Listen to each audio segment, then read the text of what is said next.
Hello বন্ধুরা, তোমরা সবাই কেমন আছো? আশা করি ভালো আছো। তো আজকের পুজোটা আমার মেয়ে দিচ্ছে, আর আজকের ব্লগটা এখন থেকে শুরু করলাম।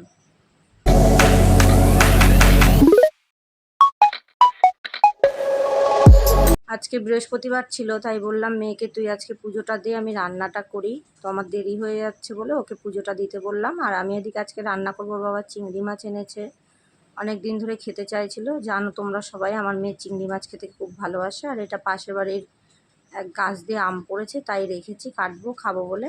তো এদিকে দেখো আমার মেয়ে পুজোটা সেরে ফেলেছে। আর আজকে রান্না করেছিলাম অল্প একটু চিংড়ি মাছ ভাপা আর পটল আলু দিয়ে চিংড়ির তরকারি। তো রান্না ঠান্না করা হয়ে গেছে, আমার মেয়ের পুজো দেওয়া হয়ে গেছে, আমাদের খাওয়া দাওয়া হয়ে গেছে। আজকে আমার শরীরটা সেরকম ভালোও ছিল না, তো এই যে খাওয়া দাওয়া করে এখন দুপুরে আমরা বসে রয়েছি। আর আমটা কেটে ফ্রিজে রেখে দিয়েছিলাম, তো সেটাই নিয়ে এখন সবাই বসেছি বিকালে খেতে।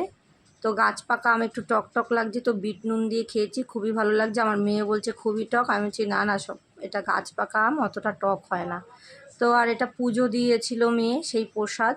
তো আমাদের বাচ্চাগুলো ভাবছে আমরা মনে হয় কিছু খাচ্ছি। তো ওরা বেচারা দেখো কিভাবে বসে আছে, নাড়ু তো সেই মাথায় উকি মারছে, ভাবছে কি না কি খাচ্ছে, দিচ্ছে না, তাই রাগ করেও লাস্টে শুয়েই পড়লো। তো আমরা এখন আমঠাম খাওয়া হয়ে গেছে, সন্ধ্যাবেলায় একটু বাজারে যাব বলে বেরিয়ে পড়েছি। তো একটু দরকার আছে বাজারে যাওয়ার। তো মেয়ের আর কয়দিন বাদেই স্কুলটা শুরু হয়ে যাবে, ড্রেস কিনতে হবে, ওর ব্যাগ নেই, কিনতে হবে। তো তার জন্য বেরিয়ে পড়লাম আমরা তিনজনে, একটু দেরি করেই বেরিয়েছি, গরম যা বাইরে। তো আকাশে যে চাঁদটা এত সুন্দর লাগছে, সবে মেঘে ঢাকা রয়েছে, সূর্য যেরকম উদয় হওয়ার সময় লাগে ঠিক সেরকম। তো এই যে মেয়ে আর আমরা সাইকেলে করে এসেছি, মেয়ে সাইকেল চালিয়ে এসছে, আমি ওর বাবার সাইকেলে গেছি। তো তারপরে চাঁদটা দেখো কত সুন্দর, কত সুন্দর দেখো চাঁদটা উঠেছে, খুব অপূর্ব লাগছে দেখতে। তো তারপরে মেয়ের এখানে ব্যাগটা দরকার ছিল, আর এখানে এখন দেখাতে পাচ্ছি না, একেবারে বাড়িতে গিয়ে তোমাদের দেখাবো ব্যাগটা কেমন হয়েছে।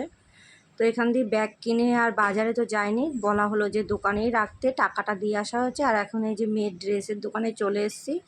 আসলে বৃহস্পতিবার ছিল, তো দোকানপাট সেরকম খোলা ছিল না, তারপরে গরমে তো একটু আইসক্রিম না খেলে হয় না। তো মেয়ে বলছে তোমাদের বন্ধুদের বলবে যে আমিও আমারটা খেয়েছি, আবার মারটাও আমি আইসক্রিম খেয়েছি, তাই ও বলছে ক্যামেরা করে দেখাও। তো দেখানোর পরে এই যে তারপরে চলে আসলাম, বায়না মেয়ের ফুচকা খেতেই হবে। আমি বলছি দেখ আমার শরীর ভালো না, তো বলছে ফুচকা খেয়ে নাও, শরীর এমনি ঠিক হয়ে যাবে। তো এই যে তাই একটু 10 টাকার ফুচকা খেয়ে নিলাম আমরা সবাই মিলে, তিনজনে 30 টাকার। তো তারপরে বাচ্চাদের তো বাইরে রেখে যাই, তোমরা জানো ঘরে যদি ওদের বন্দি করে যাই তো ওদের পরে যদি অসুবিধা হয়, ওর জন্য ওরা এই সামনেটাই বসে থাকে।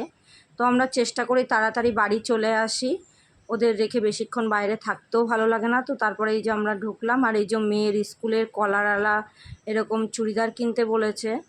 তো এই চুড়িদার, প্যান্ট, ওড়না, তারপরে একটা মোজা দরকার ছিল, ওর কেনা হয়েছে। তারপরে 3-4টে এরকম দিস্তা, মানে মোটা মোটা খাতা যেগুলো হয়, কমার্সের অনেক অঙ্ক করতে হবে। আর এই যে ব্যাগটা কেমন হয়েছে বন্ধুরা, আমার মেয়ের জিনিসগুলো অবশ্যই কিন্তু কমেন্ট করে জানিও।